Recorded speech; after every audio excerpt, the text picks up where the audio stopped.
We've been talking this month about reviewing this last year and planning for the next year. And one big part of planning for the next year is finances. So either that gets you really excited or that gets you to think, wah, wah, I'm grumpy about that. So this episode, we're talking about finances for the next year. Let's get into that right now.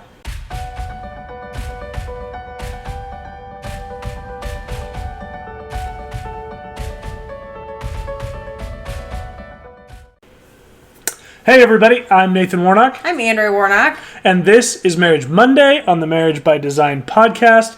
This is a show on our channel that we do every Monday where we talk about topics relating to marriage with a fundamental look at how do we do marriage by God's design as revealed to us through His Word in the Bible. Great.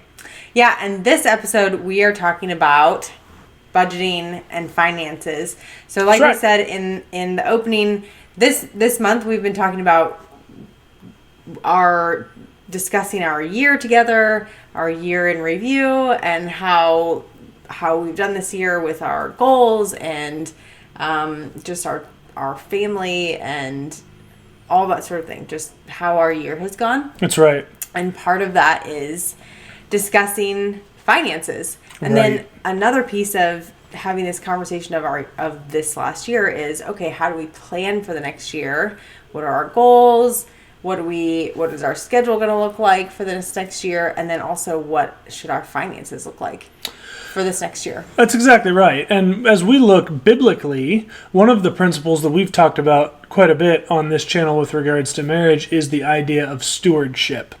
We were put, you look back at the origins of humanity back in Genesis 1 and 2, and human beings were given from original creation a stewardship responsibility over the garden that they were put in. They were given bounty by the Lord, right? The trees, the animals, everything around them. And their responsibility, as the Bible says, was to subdue it and take dominion over it. Yep.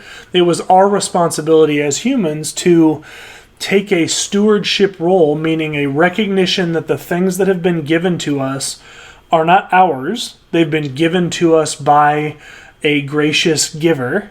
And we have a responsibility to manage the things that we've been given in a way that recognizes that they're not ours. Mm-hmm. We know, right, from the time we're young, you'd go into a store and your mom would look you in the eye and she'd go, "Don't touch anything. These things aren't yours."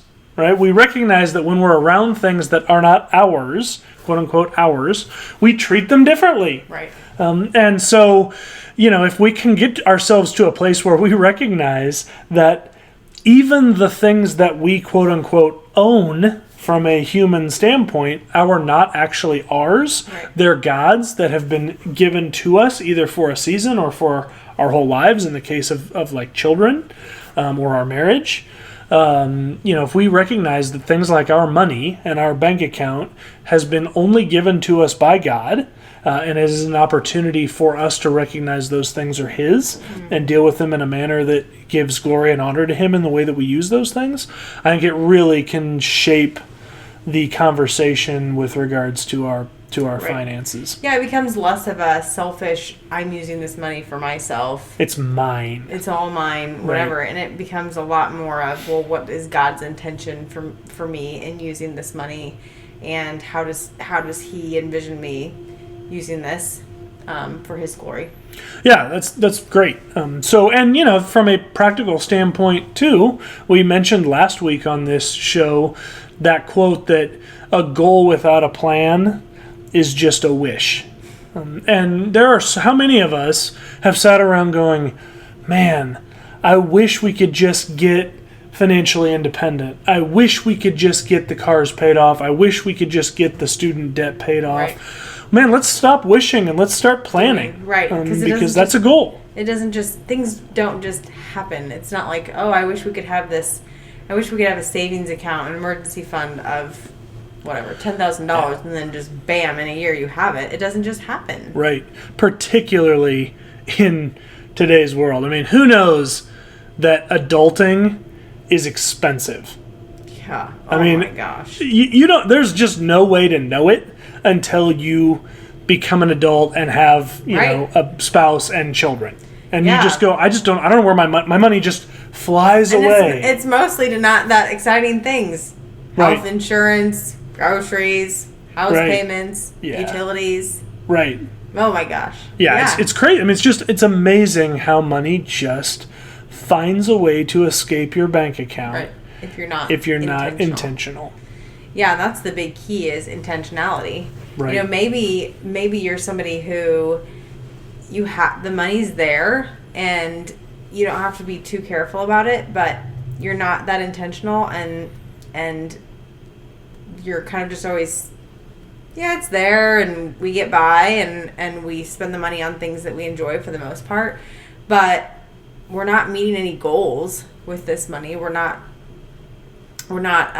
seeing any of our short-term, mid-term, long-term goals happening because it's just we kind of just spend it if it's there. That's right.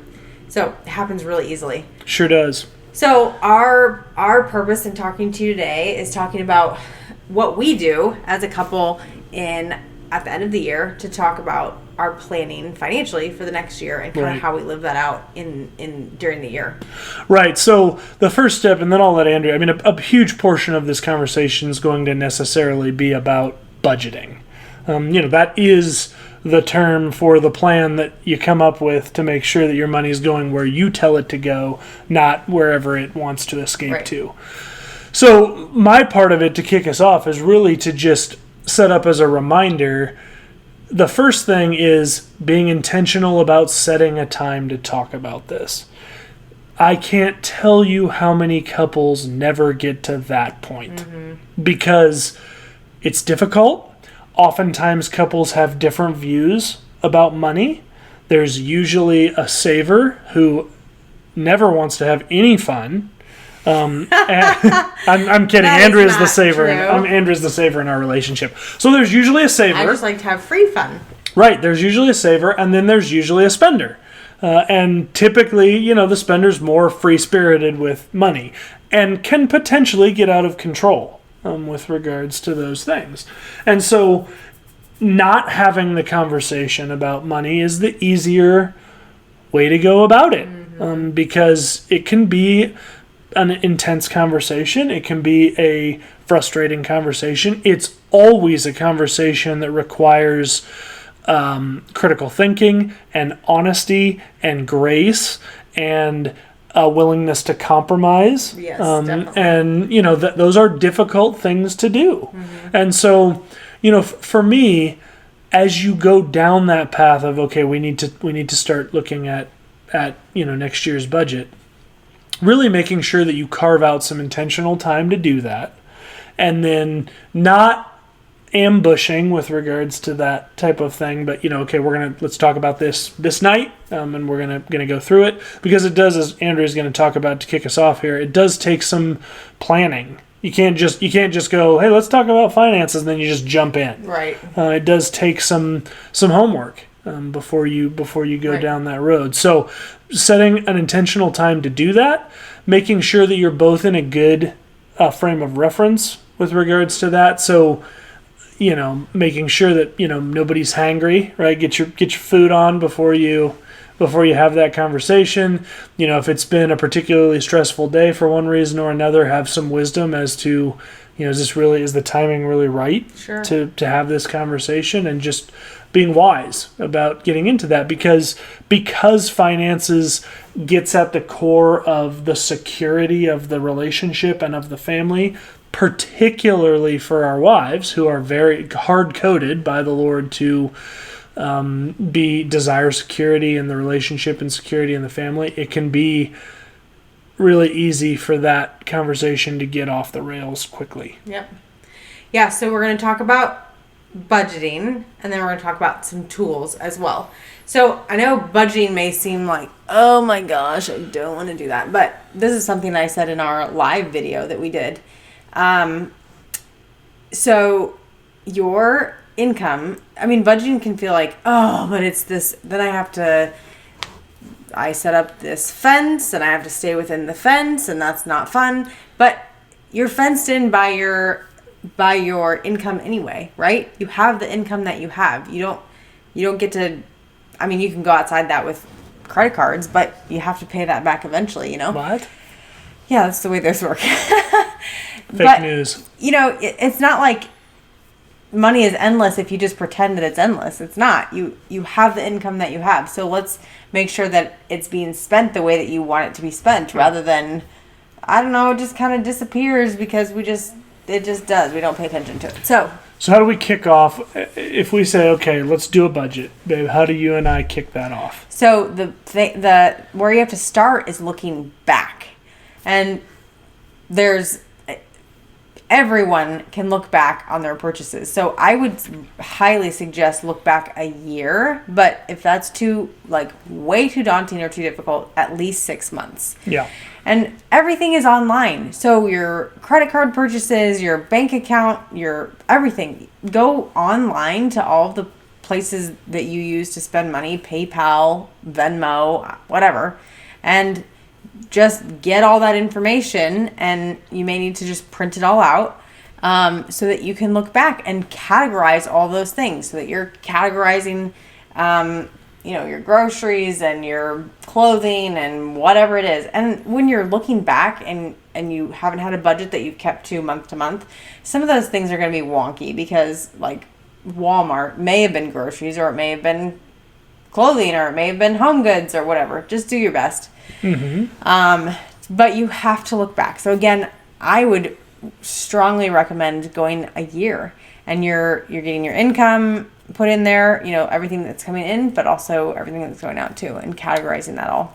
Yeah, and even if you don't have a program that you use to do that, and we'll give you some tips on a few good ones towards the end of the episode, but even if you don't have that, most banks allow you to download your transactions. Mm-hmm. So rather than feeling like you need to print 48 pages of transactions and then go through them with a pen and pencil and convert everything over to categorize it, you can download them usually to an Excel worksheet, and then delete some of the extra columns out of there until you have the vendor, where you spent the money, the amount, the date, and then put another category right after that called category.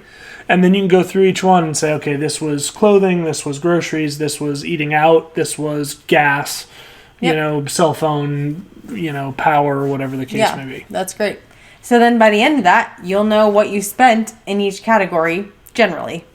And that will give you a good idea. And it also, of course, tells you your income too. So that'll give you a good idea of what's going on. Where are things going? Oh my gosh, I didn't realize we spend $368 on average at the coffee store every month, or, whatever that looks like. You can look at averages, and there's a whole bunch of stuff you can do with that. So,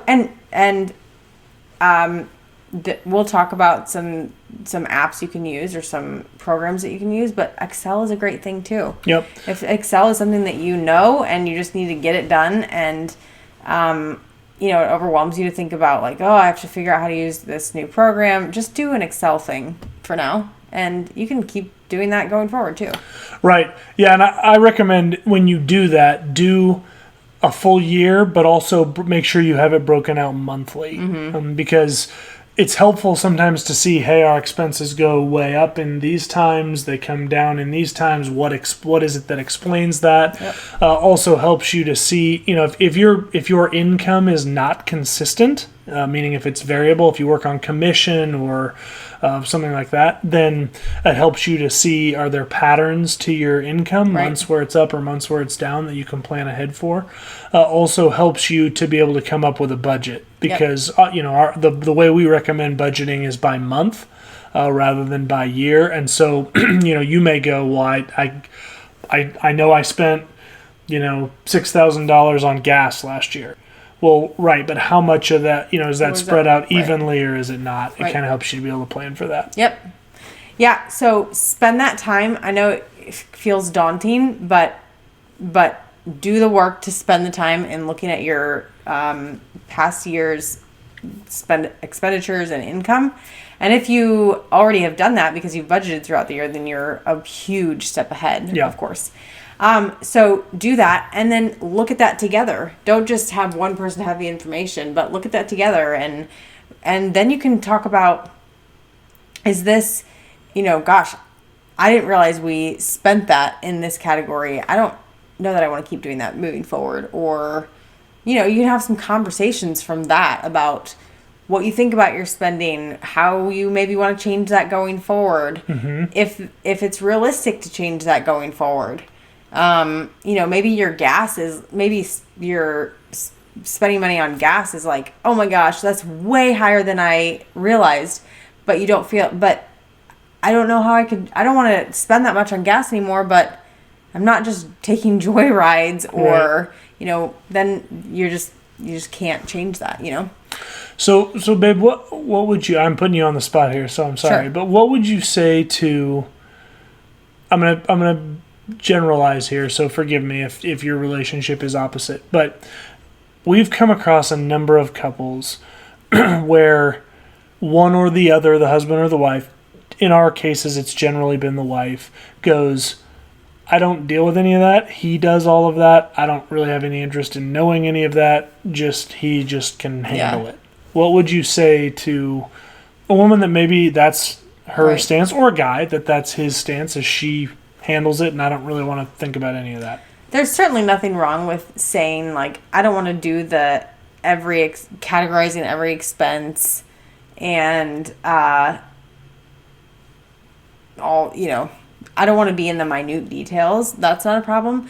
But to just totally check out on finances, I think lends itself to a lack of oneness in that area, and it's a big area. So you and your spouse are to be one, and that's a huge lack of oneness if one person is totally checked out of the financial area. It also, to be morbid, really puts you in a problem if your spouse passes away or something happens to them and you need to all of a sudden take that over and you have no idea what's going on. Like, I don't even know where my bank accounts are. I don't know how much we have. It's a very tough process from some people that I know who've been through things like that. It's a very hard process, even if you know what's going on, to start dealing with all of that stuff. But if you don't know what's going on and you don't know where things are, it's super difficult for simply the sake of not having a situation land in your lap that's so hard to deal with. If something happens to your spouse, being involved is important, but also you are married and you need to be making the decisions together about what's happening with your money. And it puts in accountability then too, as on both sides. Like, if I'm the one who's wanting to be checked out and not really know anything about our money, not having that conversation together, not having any idea really what's going on with our finances, doesn't keep me accountable for what I'm spending my money on, because I'm just like doing my thing. And it also doesn't keep the person who's in the weeds with the finances and the budget accountable to our budget, right? Or accountable to what's actually going on, right? So that's true. I think for those reasons it's important. Do you have any other thoughts on that? What I would add is, too, if you're the spouse that is the one that just handles it all, at the very, very least, love your spouse enough to make sure everything is written down in one spot, where you have bank accounts, what those bank account numbers are, right. A list of your expenses on a monthly basis. I mean, do a budget, even if you sit down with your spouse and the conversation is more of a, here's where our money goes each month. And maybe you're a family that's been blessed with considerable means, to where, budgeting isn't necessarily something that's as important for you because you've been blessed with the kind of finances to be able to just sort of fly by the seat of your pants a little bit. But still put a budget together, because if you walk out your door tomorrow and get hit by the bear truck on the street in front of your house, your spouse is going to be in a bad way. Right. If he or she doesn't know, well, when or what expenses do we have? Is the car paid off? When's the car How payment do I due? even pay for a funeral because I don't know how much money we have in our checking account. Right. And I don't know how to access that. And I don't Right. know how to access the money we have outside of our checking account. Right. And you may be all that. listening to this and thinking that's silliness, but we've come across at least 2 couples that I can think of in the last year or two, just in our small sphere of influence, where that was a thing. Yeah. And something happened, and it was an already stressful situation, and then tons more stress was heaped on that. Right. Because the other spouse was all of a sudden scrambling to try and study up on years of marital financial history. Right. Yeah, that's a good question. So, one thing we talk about is to be, when you're having this conversation about what has the last year looked like and what are we going to do in the next year, be realistic, or Nathan says to be conservative. Right. So what do you mean by that? It's really easy as we look at our finances to sort of look at them with rosy colored Yes, glasses. totally. Right. And, it could be that, you're looking at, maybe car insurance stuff or health insurance stuff. And maybe you're trying to have this conversation and you haven't really looked into what the costs are. And so it's easy to go, well, it's probably whatever, and put a number down. This is really easy thing to do with income too, particularly if maybe you have a job where you get a decent sized bonus at points throughout the year, or maybe you get performance-based bonuses with regards to your department or your project group. And so as you're putting your income together, you go, well, we're gonna make those Right. goals, so let's just put in the bonuses into the budget. Don't do that. It's going to make things really stressful for you if those things don't pan out. Right. We like to take a look at our budget and go, okay, this is not catastrophic, right? Because that's not realistic either. But this would be a sort of, I'm paid significantly by commission. And so, I do sales. And so we try to look at that and go, okay, well, now we have years of sales data on how much I'm selling, but we still lowball that number with regards to what we put into our budget because you something just like don't 2020 know. could happen where Right. everything goes wonky. Yeah, That's right. You just don't know. So we like to be conservative and realistic. If you had, let's say your entertainment budget or your spending for entertainment in the last year was like $200 a month, and you realize, oh my gosh, we went bowling and to the movies and we were doing stuff all the time and we don't actually have the money to be doing that, we need to stop, and our entertainment budget is going to be $10 now for the month. That's probably not realistic. Yeah, that's a good call. That's going the other way with the realistic. Right. To say, well, now we're something that's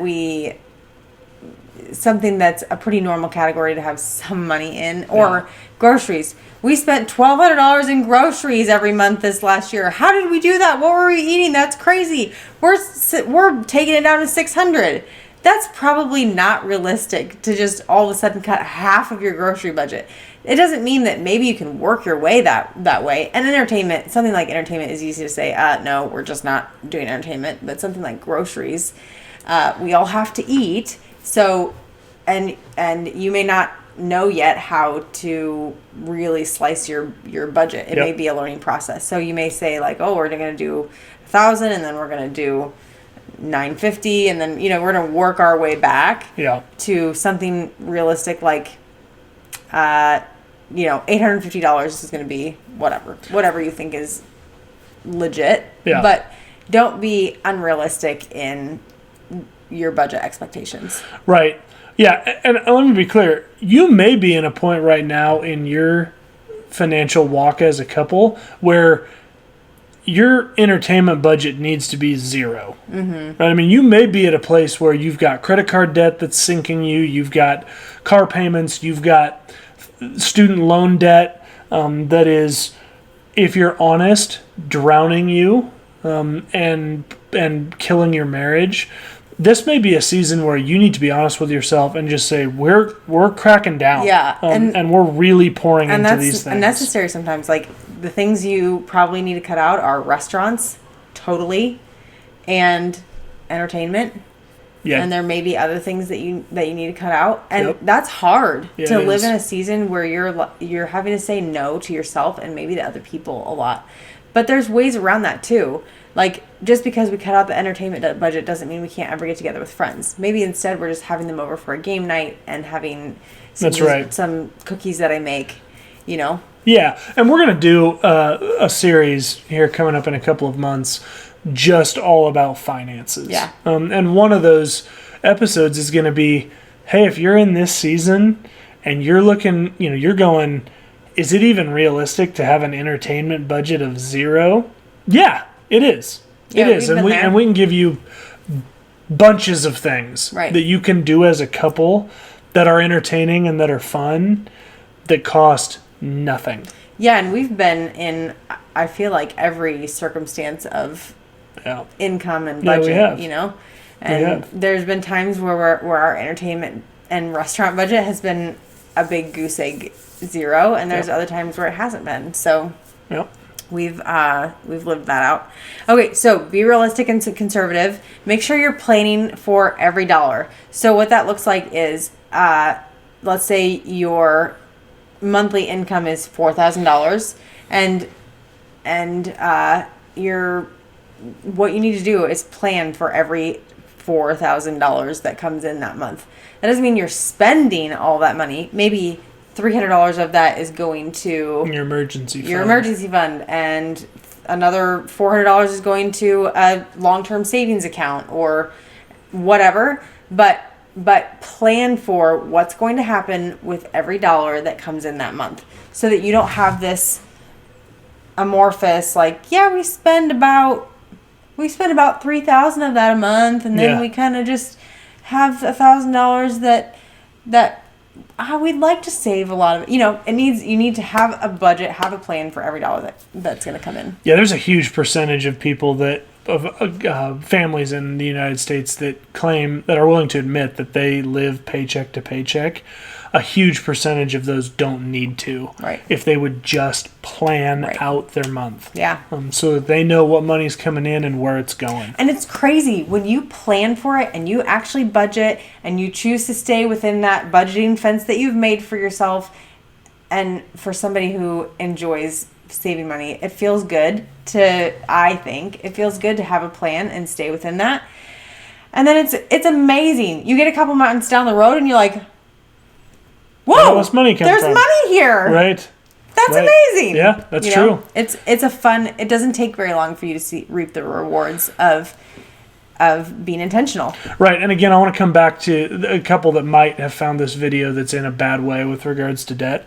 That same thing is true with Yes. regards to debt. You can get that debt snowball rolling, Right. where you're putting money. You put your stake in the sand and you say, all right, we're directing our money to pay down this debt because it's crushing us. Yeah, and the debtor is slave. I mean, the Bible says the debtor is slave to the lender. That's right. And you are a slave to your lender. That's right. And as you put money into that and you see those statements come and you're starting to at least make a dent, Right. it's that sense of freedom, Right. That's an apt proverb, Yep. Because you're going from being enslaved to being free. Right. Yep. So, okay, make sure that you're meeting together often, you and your spouse. So we're talking right now about planning your next year, right? Mm-hmm. You're sitting down and you're planning your next year.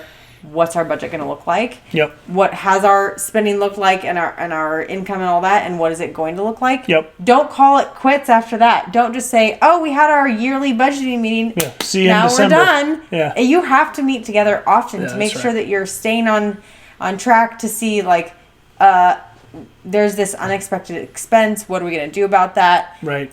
Are there things that we need to do to bring some more income in to pay for that? Sure. Anyway, so we suggest meeting together. Like, the best thing is to meet together monthly to have a little bit longer conversation. And needed. then if you need it, and longer meaning like 20 minutes.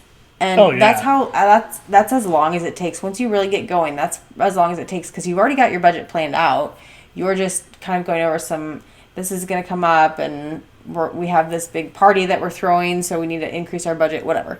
Right. The weekly meetings should But take then- 5 minutes. But then, yeah, so monthly you should be getting together. It takes maybe 20 minutes because you're reviewing what happened. Like, let's look at this past month, and then let's plan for the next month in quick, short order. And then weekly you should be meeting. Where are we at? Okay, our budget for groceries for the month is $1,000, and we've already it's week 2, and we've spent $700 of that. Right, Okay, what are we gonna do? What are we gonna do to make Yeah. sure that we stay within our budget? Anyway, so your weekly meeting together should be quick, and as you're doing your year, reviewing your whole year and talking about the next year, plan out those times.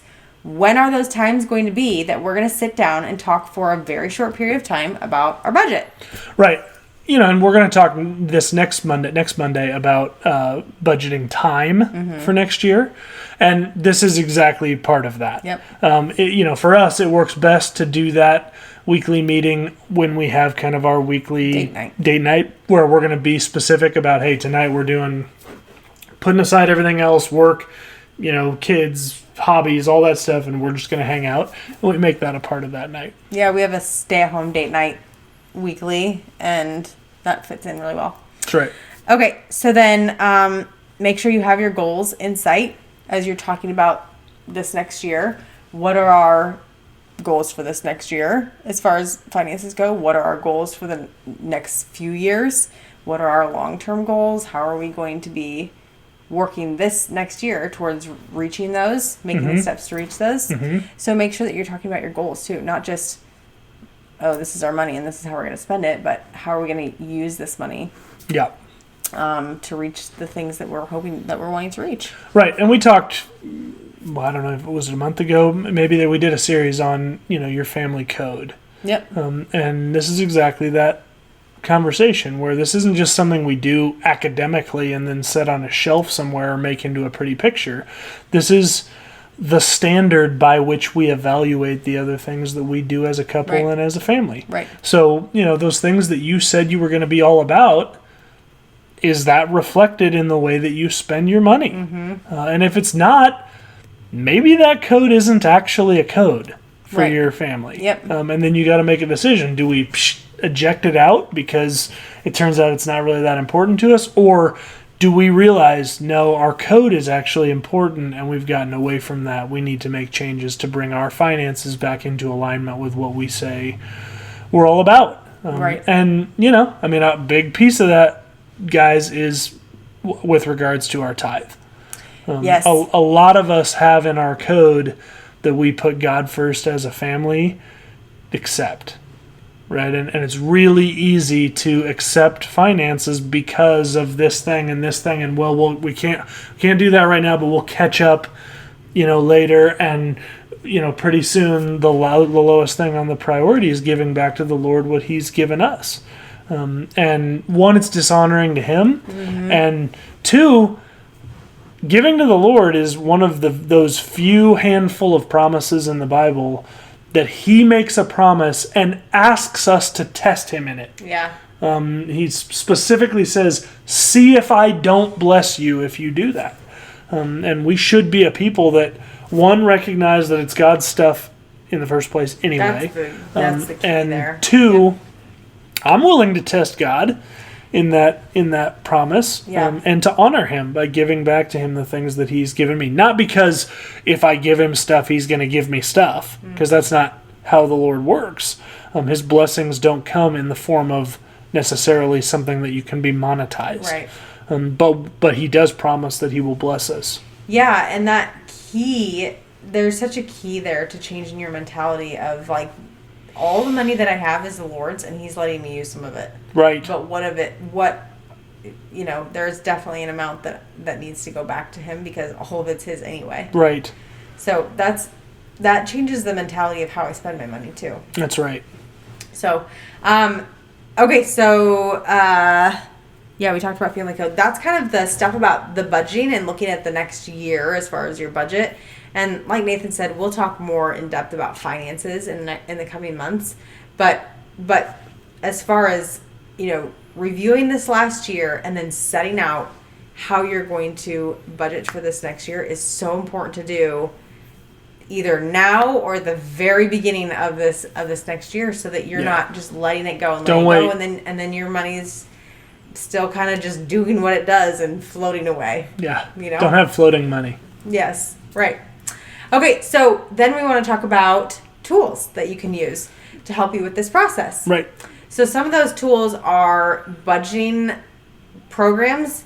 There's some that I haven't used, but I know are really good that I've looked at reviews on. YNAB is one. Every Dollar is one, and then that's Quicken. Dave Ramsey's. Dave Ramsey has the Every Dollar one, and then Quicken. Yep. Those all have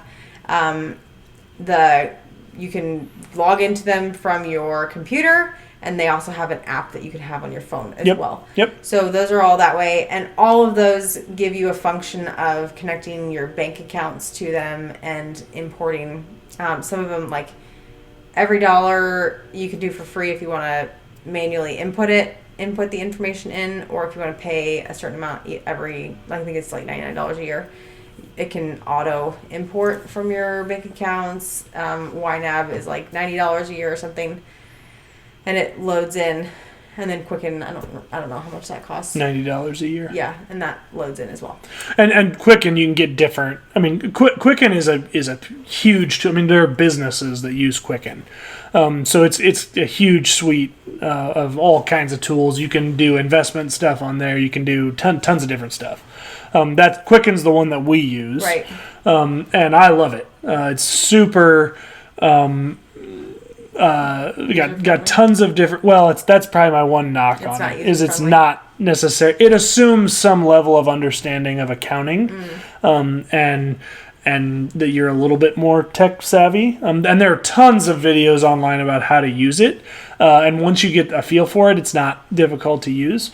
But it's not. I know like YNAB and Every Dollar are like. Very super user friendly, and walk you through it. Quicken's not necessarily as much like that, but that's because Quicken can be used so many different ways. I grew up using Quicken, so that's probably what I'm more comfortable with. As well. Yeah, and we've had Quicken for years, and for the most part, I really like it. Right. So those are some budgeting tools and tools that, mostly budgeting tools. Quicken helps you with looking at your investments and things like that too. Right. So what if I just need help just with thinking about my money? Yeah, so if you need help just in thinking about your money, in maybe having a new, I don't even know what I'm doing with my money. Okay, so Dave Ramsey is someone who's an amazing financial guru, and he has a website. He has books that are out there. He has a full program that's out there. He has that Every Dollar app that you can use for budgeting, and he also has a YouTube channel and a radio channel, so there's tons of Dave Ramsey stuff. Right. I would start though with Total Money Makeover, which is a book that he wrote, and it's really great in figuring out what should I be doing. I don't like if you're at, I don't even know how to budget. I don't know the first thing about budgeting and how to pay off my debt and how do I make that all work, and I don't feel like I make enough money and we live on credit cards. Start with reading Dave Ramsey's Total Money Makeover. Yep. I read it really quickly a long time ago, and it's a great book. So I would start there. Yep. And I would say Dave is really, really good, particularly if you're in a place where you've got mounting debt and you don't know how to get out of it. It's not only for that, but he's really good in that particular instance. So please don't feel like, oh, I can't tune into him because I don't even have much money because it all just goes to creditors. That's kind of his thing. Is the debt snowball and how do we get out of debt? So he and into building wealth. Yep. So he has what he calls baby steps, and it's I'm going to get them out of order, but one of the baby steps is saving up $1,000 as an emergency fund, a small emergency fund, so that you're not constantly getting sideswiped by the stuff that you're like, oh, I have to put this on a credit card because I don't have any money. So saving $1,000, and then he has the baby steps of paying off debt and starting with your smallest debt first, and he gives you reasons why he does that. And so it's the baby steps, and then how to save up to have an emergency fund of 3 to 6 months of living expenses, so that if something catastrophic happens, you are covered. So, and then his steps end up getting into investing and paying off your house early, all that stuff. So Total Money Maker over is great. He also has a program called Financial Peace University. A bunch of churches all around the country will have these classes that they hold that are Financial Peace University. And I think you might even be able to do it online without going like in person somewhere that offers it around town. But I would highly recommend doing FPU. Yeah, I agree. Is Financial Peace University. Highly recommend that. It's a great program. So those are a couple things. I would also say, if look at YouTube. I watch YouTube videos about everything. You guys, everything. I watch YouTube videos about, and I'm not talking about just financial stuff, but like cleaning and giving swim lessons. Swim lessons are ridiculously expensive, so I started giving swim lessons to my daughter, and I looked up YouTube videos of how to teach swim lessons. Right.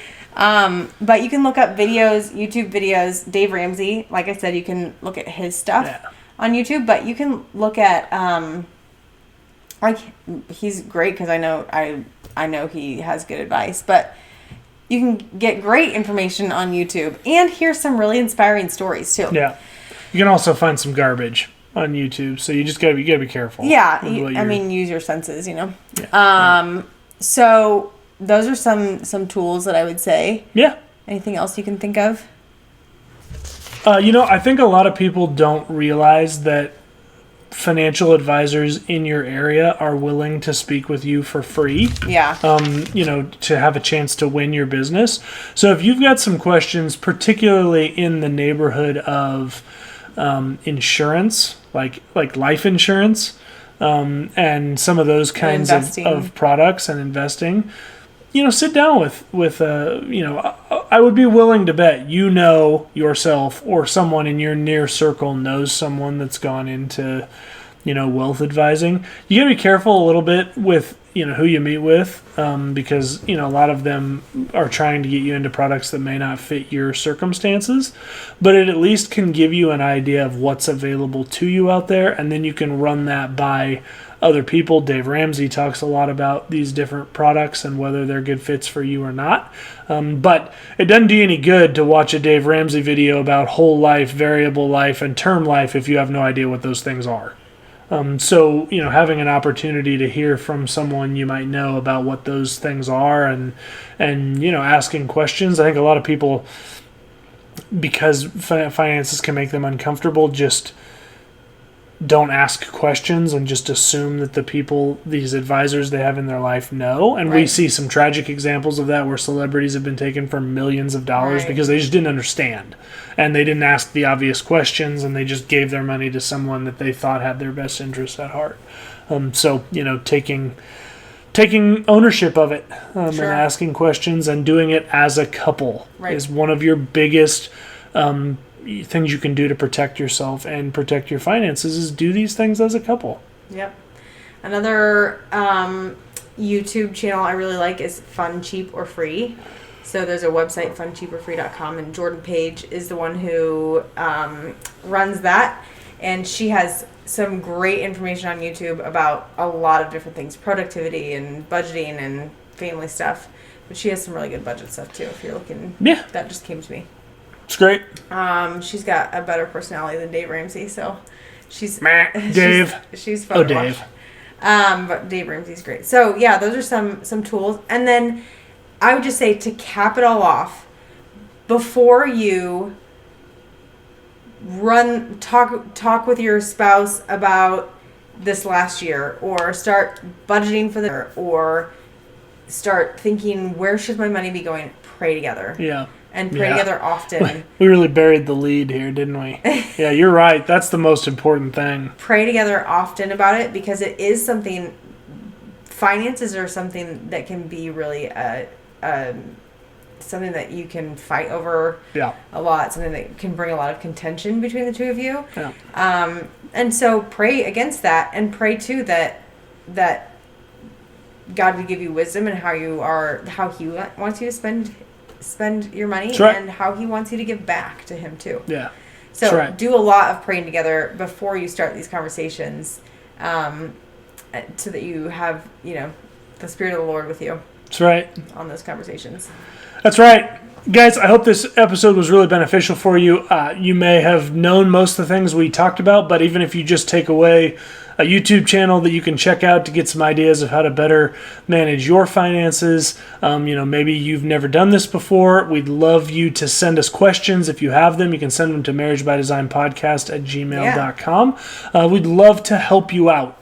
Finances is such a huge piece of any marriage relationship, and it can trip people up so easily. If we can help put you on the right track, we would love to do so. So feel free to send us those questions. You can put them down in the comments below. Please share this video with other people that you think it might benefit. We're so blessed and grateful to have you along on this journey with us. Thanks for joining us today, and remember, God is for your marriage.